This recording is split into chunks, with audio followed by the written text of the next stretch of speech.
Well, unfortunately, on a day where we should have been only discussing the superb performance from Chelsea away from home at Tottenham, a big rivalry, a team under pressure, Frank Lampard having lost 2 or 3 of his Premier League games recently to teams that they should have beaten.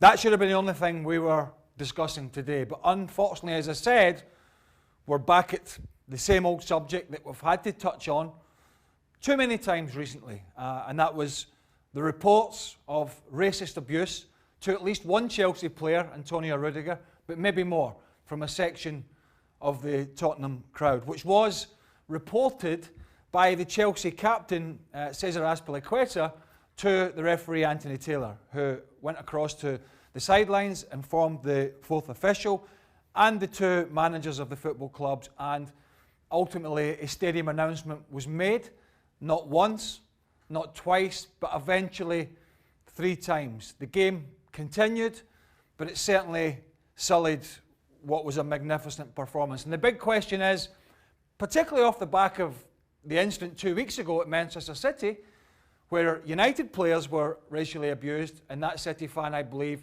was ultimately arrested, and there have been others, incidents in England, there's not getting away from that, and in Europe in general, there has been many, many issues of racial incidents during this season alone, particularly in Italy, where they seem to be kind of happy to brush it under the carpet a little bit.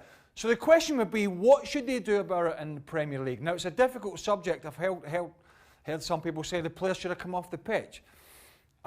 Only the players can answer that. What I do know is the Premier League, as arguably and probably the biggest global output of the game that we love, football, has the biggest platform to make a statement.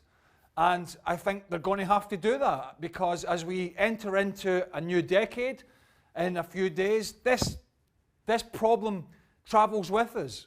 It transcends into the new decade, because not enough has been done about it. So, you know, the Premier League are going to, I don't have all the answers, but the Premier League are going to have to find an answer. The leagues around Europe and the rest of the world are going to find an answer, are going to have to find an answer, because the problem clearly is not going away. Whether that's stadium bans, whether that's points deduction, or it's certainly going to have to come to a stage where the players are going to have to leave the field, try and force federations to make a decision. That's the ugly side of this sport and other sports that we still face today, unfortunately. As for the game itself, Chelsea were